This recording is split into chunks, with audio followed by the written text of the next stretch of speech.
Hello everyone, this is Dr. Shubham, and today in this session we are going to talk about the anticholinergics. So before coming to this video, I will suggest you to go through the cholinergic system first, because there I have discussed about the basic concepts at how the acetylcholine, which is the neurotransmitter in the cholinergic system, is actually acting on the receptor. What are the receptors as far as this cholinergic system is concerned? So please go through that video first and then come back to this video for the proper insight in this particular session, right? So let's begin with the anticholinergic system first, right? So we'll be discussing about these particular MCQs, recent MCQs which has been asked on this particular topic. But first let's build up some concepts about the anticholinergics. These can also be called as the cholinergic antagonist drugs, or this can also be called as the drugs which will be blocking the parasympathetic system, particularly because cholinergic system is regarding the parasympathetic system. In some books you might be seeing this topic as parasympatholytics as well. So what are the other names for this particular system? Let me just mention them in front of you over here. So this can also be called as the cholinergic antagonist, right?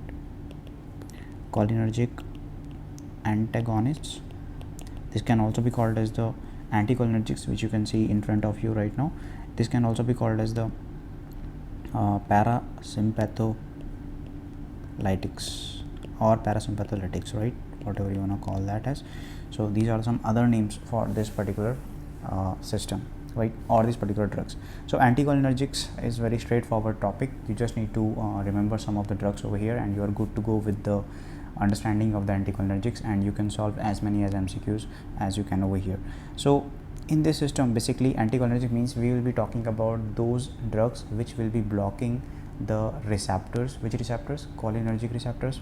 And in the cholinergic receptors, we have talked about them in the previous session, that cholinergic receptors are divided into two types. One is the M and another one is the N. That is, one is M means muscarinic receptor and N means nicotinic receptor, right? So we will be blocking those receptors to get the effect. So over here, yes, two particular receptors we are gonna talk about over here, which will be blocked actually. So either we can talk about the muscarinic blockers, muscarinic receptor blockers, or the nicotinic receptor blockers, right? So if you talk about the muscarinic receptor blocker, is the very important, and this is the area where the examiners are targeting the MCQs, right, as far as FMGE is concerned, and other examinations also. So over here, if you talk about the nicotinic receptor as such, so here we were having the subtypes. If you guys remember that we were having the subtypes as NM and NN, remember? So we were having the neuromuscular and the neuronal receptors, neuromuscular and the neuronal, right, receptors, right? Okay, so these were the subtypes, but mainly we'll be focusing on the muscarinic receptor blockers over here. So let's just first talk about that is the muscarinic receptor blockers, right, or the anti-muscarinics. This can also be called as anti-muscarinics, right? So in some books you might see this term, that is the anti-muscarinics, is nothing but the muscarinic blockers or muscarinic receptor blockers, right? So let's just talk about them. So what we will be doing is that we will be actually subdividing the human body, right, from top to bottom, and from top to bottom it it will be easy for us to discuss actually, so that we are not missing on any particular system. So from top to bottom we are coming to the head only, and in the head we are having a brain and spinal cord, that is the CNS basically. So let's talk about them. So in the CNS, basically, okay, so I'm just starting with the very first system, that is your CNS, right? And I'm going to talk about this system, that is a muscarinic receptor blockers basically. That would be the target for this particular session. So first system which I'm going to focus over here, that is the CNS, right? Central nervous system, very important one. Now over here, if you talk about the anticholinergics, right, against the cholinergic system, against the parasympathetic system, right?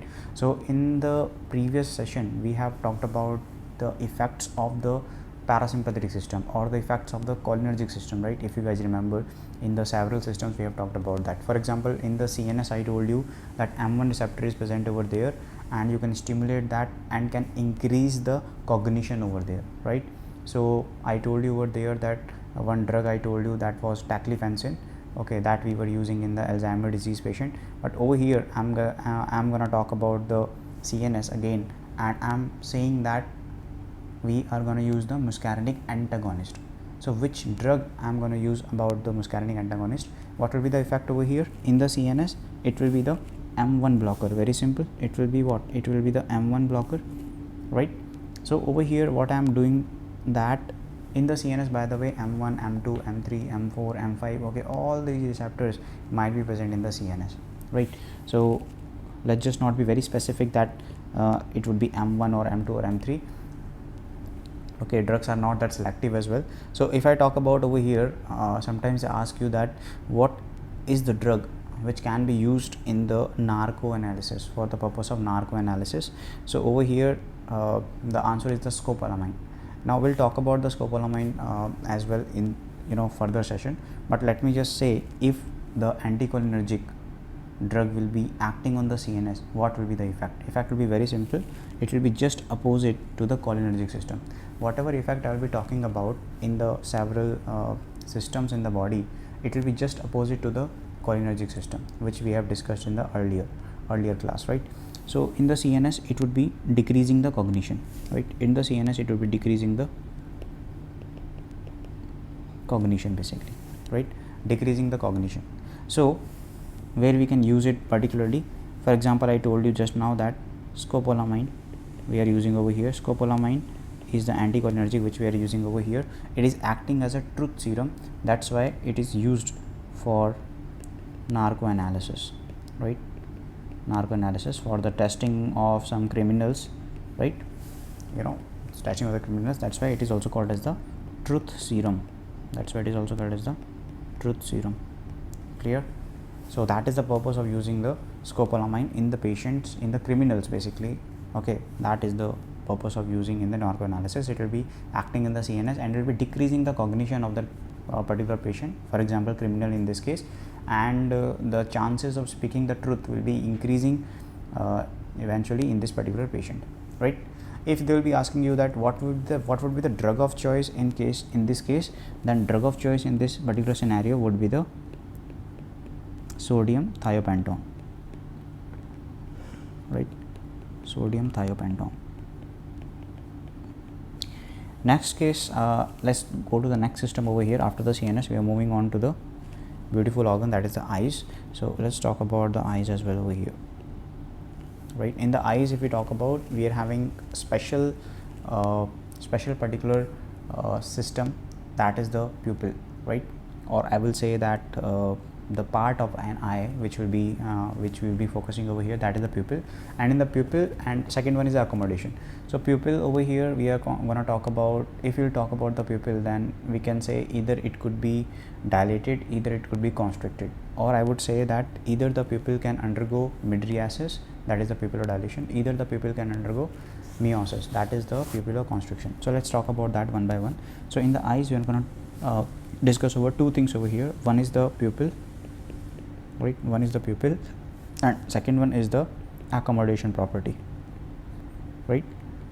So let's just focus on that as well. So pupil is having just two cases over here, either mydriasis, either meiosis.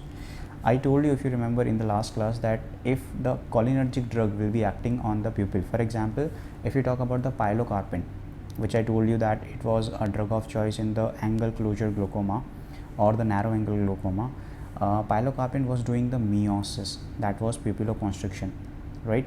Over here I'm talking about the anticholinergic drug, that is the okay. So this anticholinergic drug, what will be the effect over here? It will be causing the dilation of the pupil, that is the pupillar dilation. And pupillar dilation is also called as what? Pupillar dilation is called as mydriasis, right?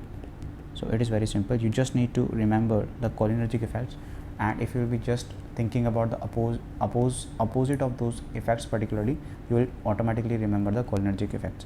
So mydriasis means nothing but a pupillar dilation, nothing but the pupillar dilation, okay? Fine. Now let's just talk about the accommodation property. What will be the effect of that?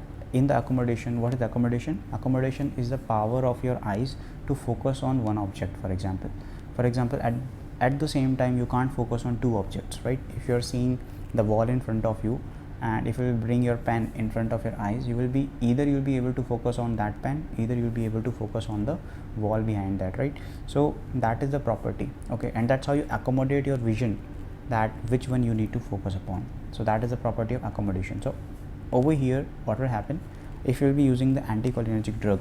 So it can paralyze the ciliary muscle. What will happen? Paralyze the ciliary muscle, and that is called as cycloplegia. Cycloplegia is nothing but the paralysis of the ciliary muscles. So here ciliary muscles paralysis will happen. Okay, now why do we want this particular effect, that we will be paralyzing this particular ciliary muscle?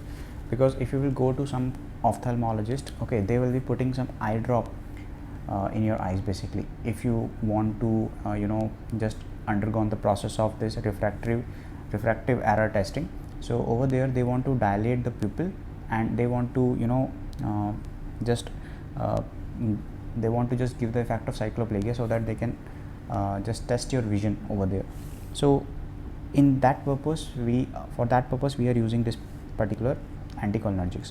So let me just talk about the drugs over here, which drugs we'll be talking about over here. That is, the first one is the atropine, that you must have heard about many times, atropine sulphate. In the previous session, in the previous video, I just talked about the atropine sulphate. That was a drug of choice in the which system? Organophosphate poisoning or the cholinergic crisis, right? So atropine sulphate over here, I'm telling you in the anticholinergic section, this is the anticholinergic drug, which is the cholinergic antagonist or the parasympathetic, which is most potent cycloplegic. Okay, most potent. So it is the most potent cycloplegic. Okay, or you can say that it is the most powerful drug which is causing the cycloplegia, right? And second one, I will come back to atropine over here. Second one is the tropicamide, right? Second one is the tropicamide, which I want to talk about over here. Tropicamide. Now tropicamide is the shortest acting cycloplegic. Okay, shortest acting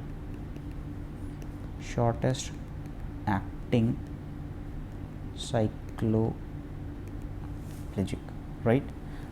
Okay, so let me just tell you what is the significance of knowing this, that it is the shortest acting and atropine is the most potent cycloplegic. What is the significance of knowing this? Significance is that if you talk about the age groups, right? So if you talk about the age group, for example, you are an adult, right? You are an adult and you are having so much of work to do in your daily activities, obviously.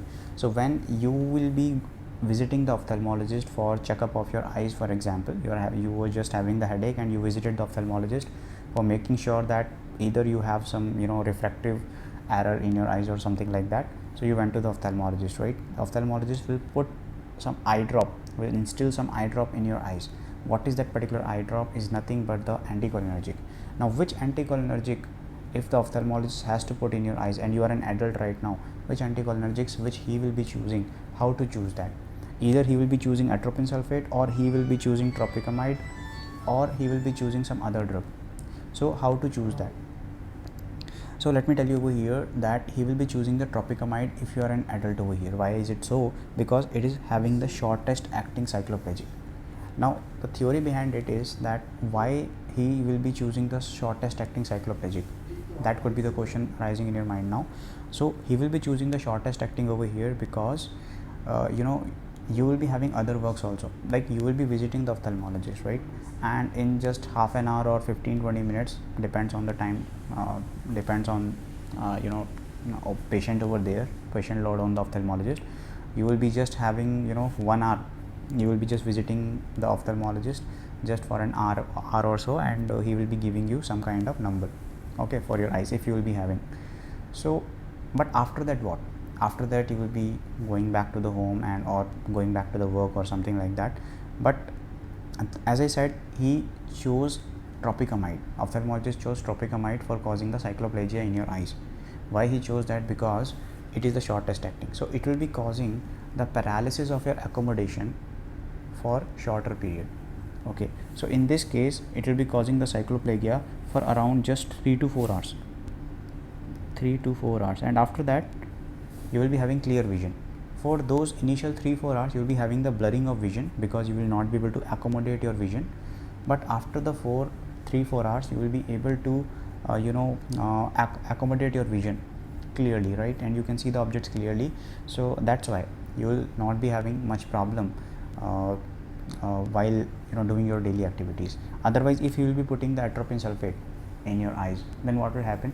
You will be so frustrated. The ophthalmologist's job is done. Actually, he can do, for ophthalmologist it's not a big deal, right? He can put the atropine sulphate also in your eyes, but the thing is ophthalmologist's job will also be done. But the thing over here is that if you will be putting the atropine in your eyes, you will not be able to see the objects clearly whole day, right? So for about 24 to 48 hours you might not be able to see the objects clearly, right? So that would be kind of frustrating for the patients.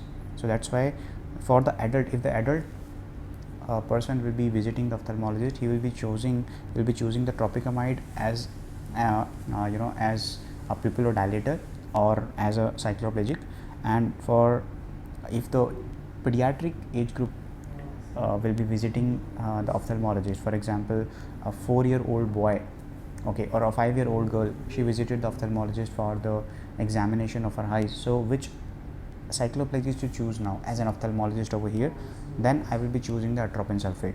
Why is it so? Because in the children's, basically we need the strong cycloplegic agent, because their ciliary muscles are having the powerful constrictor, right? So we need to, for causing cycloplegia, we need some stronger agent over here, right? So that's why we will be using the atropine sulphate. I hope you got my point over here. So I'm just writing that as far as atropine sulphate is concerned, we will be using them for pediatric age group. So I'm just writing for children, right? And over here I'm just writing that is adults, right? So I hope you got the idea why we are using these two different agents for different population or age group, right? Some other drugs also we are having. For example, we are having the hometropine also, right? We are having the hometropine, we are having the cyclopentolate, right? These are also the agent which can be used, depends on the availability as well, right? So these are the agents which we are using generally, as far as which ophthalmologists are using generally when they are checking for the vision or the refractive errors, right? So I hope I made my point clear over here, that what is the purpose of using these things, right? One more thing over here, why do we want the mydriasis effect in the for the patients? We want the mydriasis effect over here in those patients where we want to check for the fundus examination. Let's say an endocrinologist refers some patient to you, and you are an ophthalmologist, for example. Endocrinologist refers his patient, he was diabetic patient, and diabetic patient came to your clinic now, right? So what you will be doing over here in this case, so if the patient is diabetic, okay, so why endocrinologist is referring this patient to you? It's because there is a complication of diabetes named as diabetic retinopathy. So you want to check for the retina in this case, and for that you need to check for the fundus examination. For that purpose, for fundus examination, you need the mydriasis effect, right? So for the mydriasis, if I will be talking about, I need this effect for the fundus examination of the patient, right? Fundus examination of the patient. Is it clear? And we need the cycloplegic effect for what? For the refractive error test. Okay, so we need the accommodation for the refractive error test, right? And this I have explained already, right? So that is the thing about the eyes, guys. Okay, I hope I am clear with that. I'm just going to the third system over here now, that is your oral cavity and the mouth and all, right? So just going to that system now. So let's talk about that as well. So third one we are going to talk about, that is the oral secretions, right? Oral secretions or the respiratory secretions, let's say. Okay, so let's just talk about them as well. So if you talk about the oral secretions, right, we want anticholinergic, means it will be causing the dryness, it will be causing the dryness of the mouth, right? So if you talk about that, so how we can just proceed over here? So it will be causing what? Dryness of the mouth, dryness of the mouth, or dry mouth, or xerostomia, right? That will be the effect over here.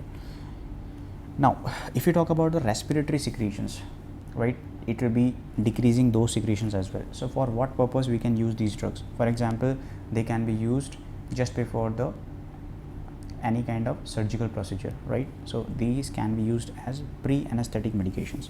They can be used as pre-anesthetic medications or pre-anesthetics. Okay, so over here, what is the drug which we want to focus over here? That is your glycopyrrolate. Okay, so glycopyrrolate is the drug which we can use over here. Okay, why we are using this drug glycopyrrolate can be used in some patients for the purpose of decreasing the oral or the respiratory secretions. Okay, so it is just decreasing the oral and respiratory secretions. So decreases oral and respiratory secretions, right? What is the drug over here? Glycopyrrolate, right? Simple. Moving on to the next system, which is very often they are just targeting this particular organ, that is the lungs. So we have talked about the CNS, we have talked about the eyes, we have talked about the mouth oral cavity, we have talked about the respiratory secretions. Now just coming down and talking about the lungs now. If you talk about the lungs over here, you know that which receptor I told you last time in the lungs basically, right? That was your M3, right? I told you that M3 receptor is present everywhere, right? M1 I told you in the CNS. CNS is the common location for every receptor. I told you don't need to bother about the M4, M5. I told you M1 was present in the CNS and the what system and the stomach in the GIT, and then I told you that M3 is present everywhere and M2 was in the heart, right? Basically SA node, AV node and myocardium and all of those stuffs. So if you talk about the lungs over here, M3 receptor I'm talking about, and I will be blocking this receptor now because I'm talking about the anticholinergic system. So over here, what will be the effect? I told you in the last class when I was talking about the cholinergic agonist drug, there by stimulating the M3 receptor, it was causing the bronchoconstriction. You should be very clear with that. Here I'm talking about the bronchodilation obviously. So what will be the effect over here, right? Effect will be bronchodilation, right? Bronchodilation. So that is the purpose. If I want to cause a bronchodilation in the patient, I can choose the anticholinergic drug over here, right? Which drug to choose now? That should be the question now, right? So before that, I'm just coming on to the uses over here. What could be the uses in this patient? Uses in those patients where the bronchoconstriction is happening, I can use this drug over there, these type of drugs over there. For example, COPD patients, right? Bronchial asthma patients. These type of patients are those patients where the bronchoconstriction is happening as such, and if I want the dilation of the bronchi, I can definitely use these drugs. So over here we are going to talk about these drugs, right? So first one is the short acting. Okay, actually we are having short acting, intermediate acting and the longer acting drugs over here. Okay, short acting, intermediate acting,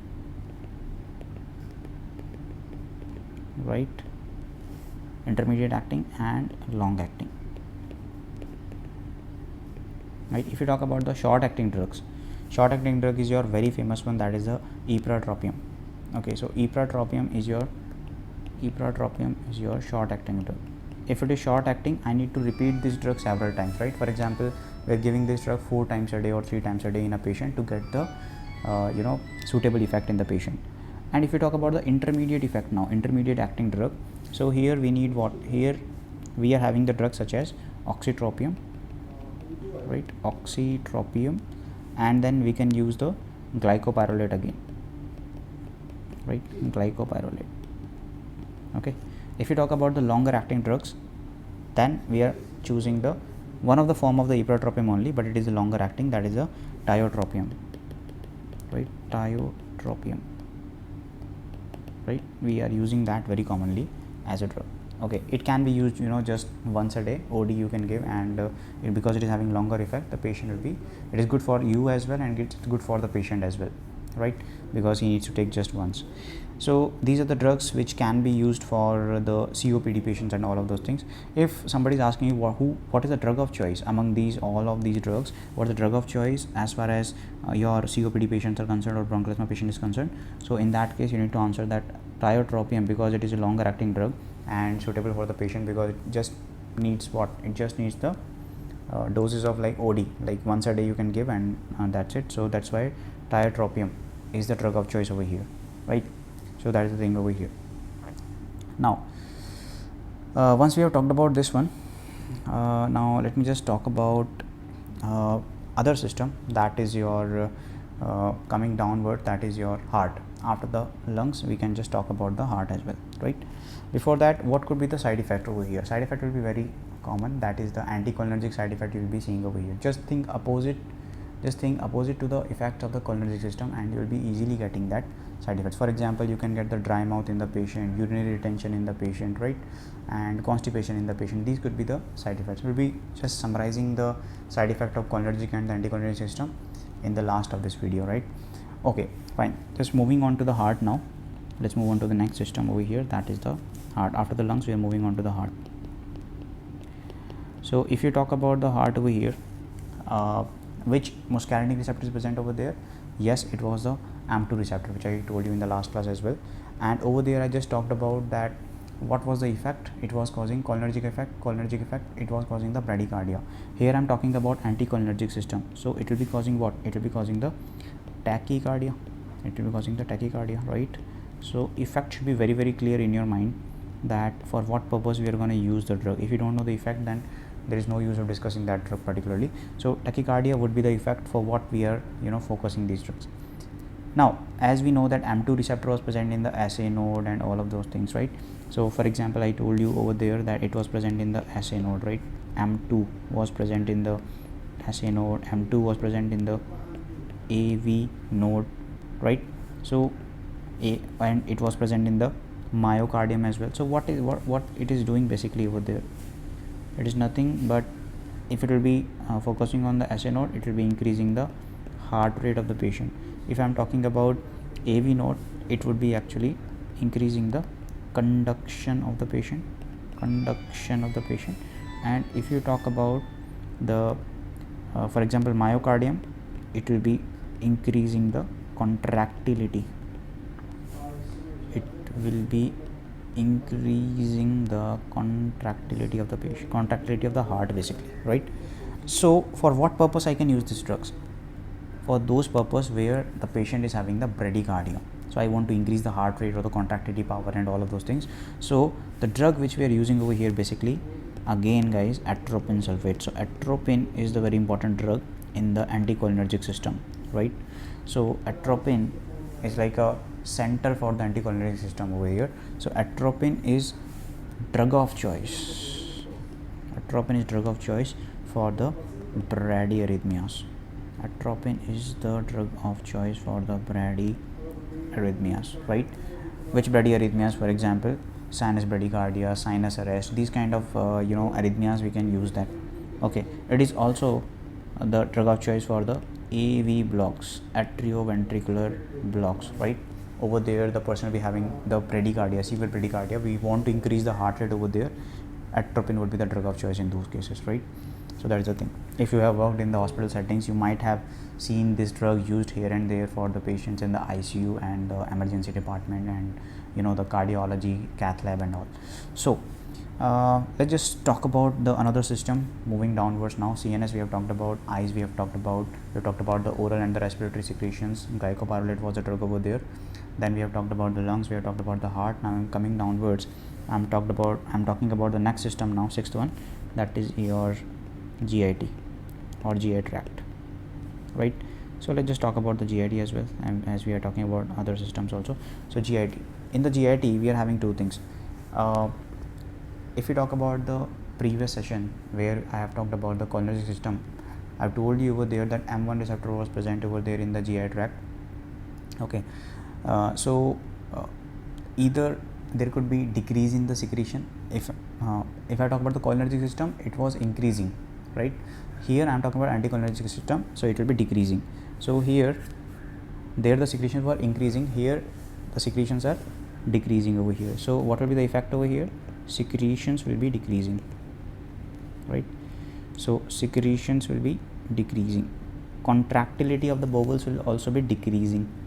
Contractions or contractility of the bowels will also be decreasing. So what drug I can use over here? For example, So drug which I can use over here, that is in the secretion part, that is the pyrazapine. It is also called as the gastrosapine, okay, or talenzapine, right? But we are having availability of better drugs. For example, these days we are using the prazoles, right? Omeprazole, rabeprazole, lansoprazole, and all of these drugs. So better to use them, okay, as they are very much suitable for the patients and very much effective as well at the same time. So these drugs are not used anymore now, but still they have just asked about the questions of pyrazapine, talenzapine. These are just M1 blockers basically, which you need to remember. Okay, these are what? These are the M1 blockers. Okay, because I told you M1 receptor was present in the GI tract. Okay, simple guys, right? So for what purpose we are using? Ulcer, peptic ulcer disease. Okay, just for the theoretical part you need to remember this, peptic ulcer disease, right? That is the thing. Next question could be about the about the contractility. For example, spasmolytic effect it is showing over here. So spasm over there, it can actually resolve that part.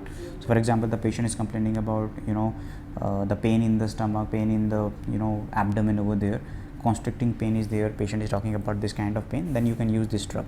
Okay, and in the clinical scenarios we are using these drugs. We are not using the pyrazapine, talenzapine, but we are using for the contractility purpose as far as these anticholinergics are concerned. Which anticholinergic I am talking about?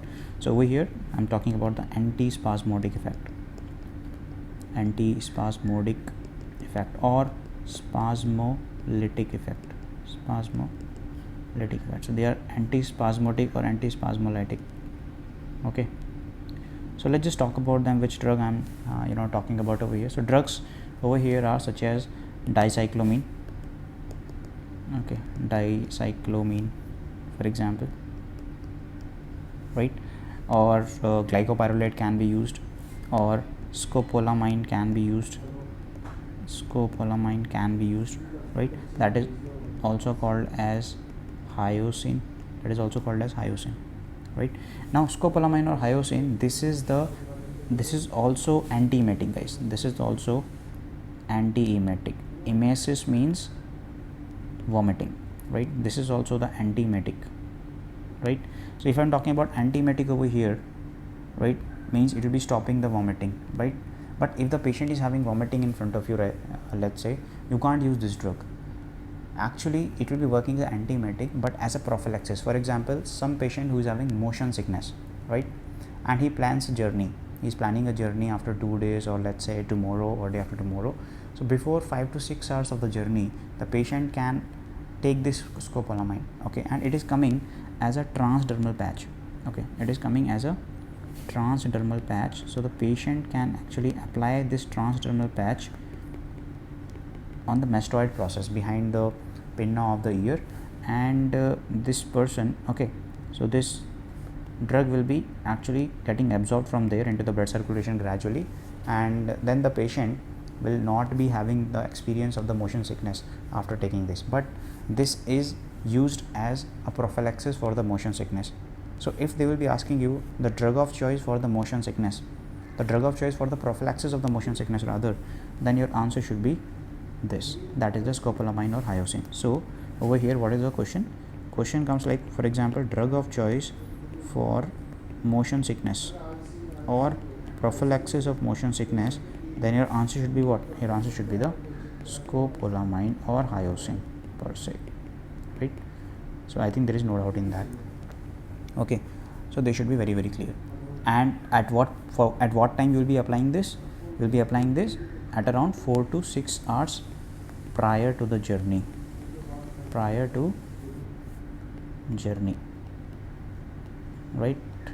Prior to the journey. Okay, so that is the thing. Fine, so we are clear with this particular effect also, right? Now let's just talk about after the GIT, once we are finished with the GIT, let's talk about the bladder as well. So here we are going to talk about the next system over here, that is the urinary bladder. So 6th one was GIT and 7th one is the bladder over here, right? 7th one is the bladder, right?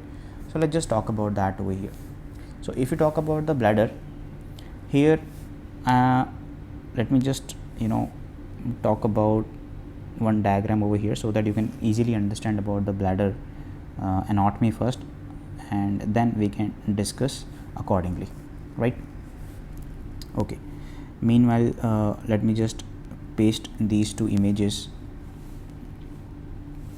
over here, right, so that you can separately discuss them. Fine, so just give me just 2 seconds over here. Yeah, and now I can delete them. Okay, fine. So let me just talk about this particular bladder over here. Okay, anatomy of the bladder, very simple it is. Okay, so that we can just talk about that. So for now I'll be discussing about the muscarinic drugs over here, and then maybe probably in the next session so I will be talking about the adrenergic drugs which will be acting on this particular bladder basically. So please understand the basic anatomy over here, which is very, very simple. You know that this is the urinary bladder, okay, and over here you can see the pelvic floor muscle is there. Ureters are coming from the kidney, probably here you will be having the kidneys, and they are coming from there like that, right? Here you will be having the kidneys and ureter are coming like that. Simple, no problem, right? So what happens over here is that, you know, inside that you will be having the urine, inside the bladder you will be having the urine, and what happens usually is, right, this is the detrusor muscle which I am highlighting right now with the purple color. This is the detrusor muscle, right? So detrusor muscles, these are the bladder muscles, they will be contracting and the urine will be flowing outside like this. Urine will be flowing outside like this. Simple till now, right? So what happens is sometimes you know, if there is a overactivation of this particular detrusor muscle, so what happens is that detrusor, due to this overactivation of the detrusor muscle, it will keep on contracting, it will keep on contracting, and you can easily understand that if the detrusor muscle keep on contracting, it will keep on pushing the urine outside. So the patient will be having the urge incontinence. What is urge incontinence? Urge incontinence means the person will be having the urge to urinate again and again, right? So for this purpose we can use the anticholinergic drug. For this purpose we can use the anticholinergic drug, right? And you can just think opposite to that as well. For example, detrusor muscles are getting paralyzed due to some reason, or detrusor muscles are not working effectively. So in that case, urine will be just accumulating in the urinary bladder only, and it will not be able to come outside, right? It will not be able to come outside. Okay, so in that case we should be using which drug? We should be using the cholinergic agonist drug in this case, because cholinergic agonist will be stimulating the urination in this patient, right? So they will be stimulating what? Detrusor activity over there, and that's how the urine will be start to come outside, right? For example, I told you in the last class that was the bethanicol, carbachol. Bethanicol is the good drug which can help those patients where the detrusor muscles are not working very fine and urine is not coming outside, right? For those purpose we can use the bethanicol. In this purpose, where the detrusor muscles are overactivated and they are just contracting the uterus again and again, so that you know, heavy urination is present in the patient, this is called the urge incontinence. For that purpose we can use the anticholinergic drug, right? So which anticholinergic I can talk about over here, right? That is the question now. So I'm just hoping that you understood what is the idea. So use over here, guys, what is the use? Use over here is very simple, that is the urge incontinence. For urge incontinence I can use this drug, anticholinergic, right? And what will be the effect over here? Effect will be, what will be the effect over here? Effect will be decreasing the detrusor muscle contractility, detrusor muscle contractility, right? That's what we have just talked about over here. Okay, so let me just talk about what are the drugs over here which we can just talk about over here. Let me just talk about them in the next slide. Okay, fine. So if you talk about the drugs as far as this system is concerned, if you talk about drugs over here, right, so what are the drugs we can talk about? Drugs are very simple over here. Either it could be lesser selective drugs, either it could be more selective drugs, because you know, if you talk about the urinary bladder receptor, mostly it is M3. So some drugs which can block the M3 receptor, these are these drugs. So which are M3 blockers specifically, they are selectively blocking the M3 receptors. These are selective M3 blockers, right? Selective M3 blockers. One is this category, that who are blocking it selectively, and another one is non-selective category. right? This is selective. Another one is the non-selective, right? In the selective category, we are having a drug such as we are having solifenacin or darifenacin, right? These are the drugs which we are including in the category of selective M3 blockers. Some are the non-selective. For an example, what? For example, M3, they are M3 blockers, but they can block M1 also, and they might block M2 also. That's why they are coming in the non-selective category. But mainly, specifically, they are blocking on the M3, but some some part of it can block the M1, M2 also. So that's why they're coming in the non-selective category. What are the drugs over here which we can talk about? So over here in this category, we can talk about the drugs such as, you might have heard about the flevoxate, right, or trospium, right, trospium, or physoterodine, right, physoterodine, or you might have heard about the oxybatonin, right. The patches are also available as far as oxybatonin is concerned, right. So these are some of the drugs which we can talk about over here, and these are very important. The question is very frequently asked as far as drugs regarding the urinary bladder is concerned, mainly the anticholinergic drug used for the urge incontinence, right? You have to remember that used for the urge incontinence, right? So this is the basic these are the basic drugs which we are using for the bladder, right? So now let's just move on to the final part of this, that is the the side effect, some of the side effects of the cholinergic system, and then let's just talk about some of the adverse effects of the anticholinergic system, right? So let me just talk about them as well. Now these are the adverse effects of the cholinergic system, and you can remember them easily by the help of this mnemonic, that is the dumbbell. So D for diaphoresis, that is the sweating. U for urination, it will be increasing the urination over there. It will be causing in the eyes, it will be causing the meiosis, right? Pinpoint pupil you will be seeing over there, pupilloconstriction. It will be causing the bradycardia in the heart, bronchospasm or bronchoconstriction in the lungs. Bronchial secretion will be increasing, or bronchoconstriction will be happening as far as cholinergic system is concerned. Cholinergic agonist, secretions are increasing, so vomiting will be there, lacrimation, loose stools, diarrhea and all. Okay, so that will be seen over there as far as cholinergic system is concerned. These are the cholinergic system side effects. If you will think opposite to this, then you will be ending up in thinking about the anticholinergic side effects, and the famous ones are, some of them are here. For example, the person cognition will be decreasing, so like that the person will be having the madness as a hatter, right? So mad as hatter, blind as bat because of mydriasis, red as beet because of flushing of the skin, right? Flushed skin, hot as hair because of the dry skin, anhidrosis, and because of the dry mouth, the patient will be dry as a bone, right? So these are just mnemonic for just remembering the anticholinergic symptoms over here, or anticholinergic side effects. This is very, very important. You have to remember them. Questions have been asked repeatedly from these two, right? So these are very, very important for your basic understanding also.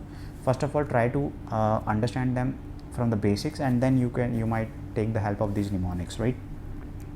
But I will suggest you to go through these go through the understanding part first, so that you will be having better retaining power. Now I'm just let me just focus on these MCQs which have been asked in the past, and let's just try to apply our knowledge in these MCQs as well, right? So let's just talk about some of the MCQs over here. For example, first one is increased urinary frequency is best managed by. So here they are talking about the increasing of the urinary frequency, right? So more and more urination is happening. So if the more and more urination is happening, this is called as what I told you. This is called as the urge incontinence, right? This is called as what? Urge incontinence. So for the urge incontinence, I told you the drug which can be used. Yes, that was anticholinergic. So I can use the anticholinergic over here. This is the urge incontinence, means increasing urinary frequency. So over here I can use some drug over here. Which drug I can use? Anticholinergic. You just need to identify anticholinergic. Yes, so you have identified that as oxybatonin, right? So oxybatonin is the answer over here. Oxybatonin is the drug which is the anticholinergic, which can be used for the urge incontinence, right? Okay, now let's just talk about next question. Bethanechol, what was bethanechol? It was cholinergic receptor agonist, right, which we have talked about in the previous session. 41. Which of the following drug, next question, which of the following drug is used for urinary retention? So just opposite to the first question, urinary retention, right? For the urinary retention, what you need to do? Now you need to use the cholinergic drug. So in this case, what drug you will be using now? Cholinergic agonist. Yes, that was methacol. That is methanicol, right? Just now I told you. Oxybatonin was which drug? Anticholinergic. Next question. Bronchial caliber is reduced by, right? Reduced by, or bronchial caliber is reduced by means bronchoconstriction. Bronchoconstriction. It will be happening by the stimulation of cholinergic system or stimulation of parasympathetic system. So which option is correct over here? That is C option, right? C option. That is the thing. Or you can think like cholinergic agonist drug can cause them, right? Now for 57, next question, which is, so all of the following drugs can cause mydriasis except, so they are asking you basically which drug is causing the meiosis among these options. So meiosis, right? Atropine, it was causing mydriasis only. Pilocarpine was causing what? Pilocarpine is the parasympathetic drug, right? It was causing the M1 stimulation over there in the eyes, okay, not the M1, it will be the M3 stimulator, right, because M3 was present in the eyes. So it is causing the M3 stimulation in the eyes, and it was causing the pupilloconstriction, it was causing the meiosis. So pilocarpine cannot cause the mydriasis. Atropine is causing the mydriasis, but pilocarpine is not causing the mydriasis, as pilocarpine is causing the meiosis in the patients, right? So that should be the answer. Next question, they asked which of the following drug is used for treating overactive bladder. Again guys, for the bladder many questions have been asked in the past. Overactive bladder, again they want to ask you the drug which you can use as anticholinergic. Again, what is overactive bladder? This is nothing but the urge incontinence, right? So overactive bladder, increasing frequency of the urination, these are the drugs which they can use as a synonym for this thing. So what is the drug? Anticholinergic you have to identify over here, that is the tolterodine, right? Please remember that is the tolterodine, right? I think I have not added over there this drug tolterodine. Please remember this drug as well, right? Yeah, so just add it over here, that tolterodine is also the drug, right, which is used, right? This is coming in the non-selective category of the bladder, so that is used as an anticholinergic, right? So mechanism of action of oxybatonin, so we just talked about that. Oxybatonin was the anticholinergic, right? So here this should be the answer, very simple. And the next question is last one, anticholinergic side effects. So we have just talked about that, right? So as far as mouth is concerned, it is causing dryness or increasing secretion. It was decreasing the secretion, so dryness is the right answer, right? Others are the cholinergic side effect, right? So that was about it as far as anticholinergic system is concerned. Please revise these two systems simultaneously, cholinergic and then anticholinergic, okay, and you will be good to go as far as MCQs are concerned. So I hope you enjoyed the session. Please let me know your views in the comment section below, and I will be seeing you in the next one, okay? Thank you so much for joining this one. Bye bye, take care.